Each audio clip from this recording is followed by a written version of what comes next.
In the heart of a sprawling empire, where power and wealth intertwined like vines on ancient stone, a humble merchant's tale began to unfold.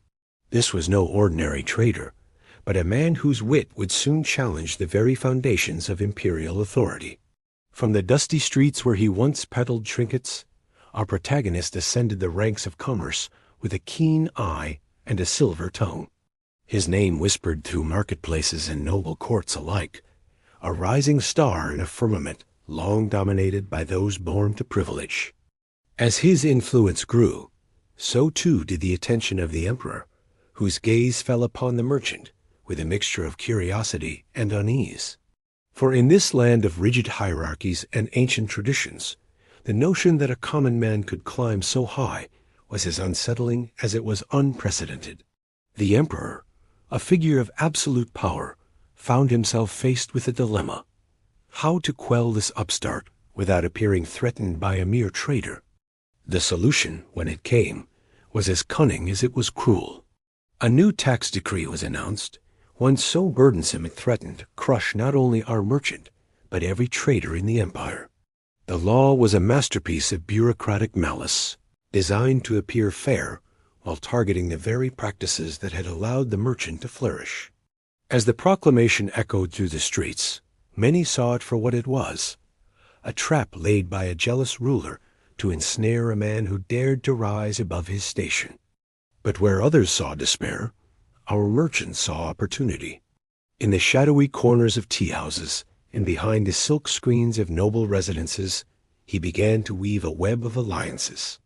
Rival traders, once bitter competitors, now found common cause in the face of imperial overreach. Nobles who chafed under the emperor's rule saw in the merchant a chance to check the monarch's power. Each whispered conversation, each secret handshake, added another thread to the tapestry of resistance. As the deadline for the first tax collection loomed, the merchant retreated to his study, poring over the decree with the intensity of a scholar deciphering ancient texts. Days turned to nights, candles burned low, and still he searched. And then, in the fading light of dawn, he found it, a flaw so subtle, so cleverly hidden, that only the sharpest of minds could have uncovered it. The day of reckoning arrived, and with it came a scene that would be etched into the annals of imperial history. The great hall of the palace, resplendent in gold and jade, fell silent as the merchant stepped forward. Eyes turned to him, some curious, others hostile, as he addressed the emperor directly. With words as precisely chosen as a master swordsman strikes, he began to dismantle the tax decree, exposing its contradictions and inconsistencies.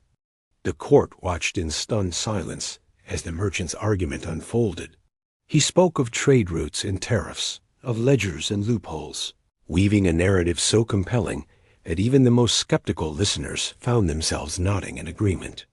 And at the heart of his case lay the fatal flaw he had discovered, a clause that, when interpreted correctly, rendered the entire tax structure unenforceable.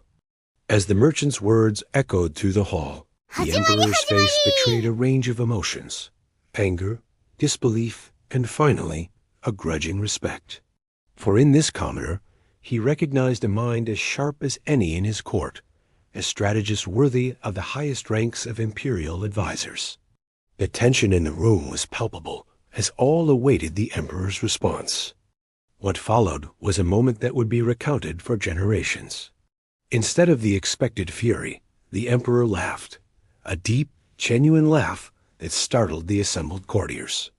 With a wave of his hand, he not only abolished the tax, but invited the merchant to join his inner circle of advisors. It was a gesture that spoke volumes, acknowledging not just the merchant's cleverness, but the value of merit over birth. In the years that followed, the merchant's tale became legend. Bards sang of his wit, scholars studied his strategies, and aspiring traders looked to him as a model of what could be achieved through intellect and perseverance. But perhaps the most lasting impact was on the empire itself. The incident had shown that even absolute power could be checked by cleverness and popular support, ushering in an era of more balanced governance. As for the merchant, he never forgot his humble beginnings. Even as he sat in the halls of power, advising on matters of state and commerce, he remained a champion for those who sought to rise through their own efforts. His legacy was not one of wealth or conquest, but of a mind that proved sharper than any sword, of wit that could reshape an empire without spilling a drop of blood. And so, in the annals of history, alongside tales of great battles and mighty rulers, there remained the story of a simple merchant who dared to challenge an emperor and won. It stood as a testament to the power of intellect over force, of strategy over decree, and as an eternal reminder that true authority lies not in the trappings of power, but in the ability to wield it wisely.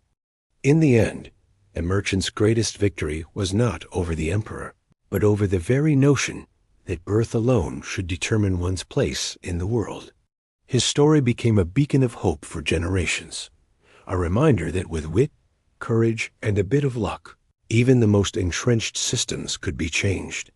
And in the markets and courts of the empire, whenever a clever solution was found to a seemingly insurmountable problem, people would nod knowingly and say, "Ah, that's the merchant's way."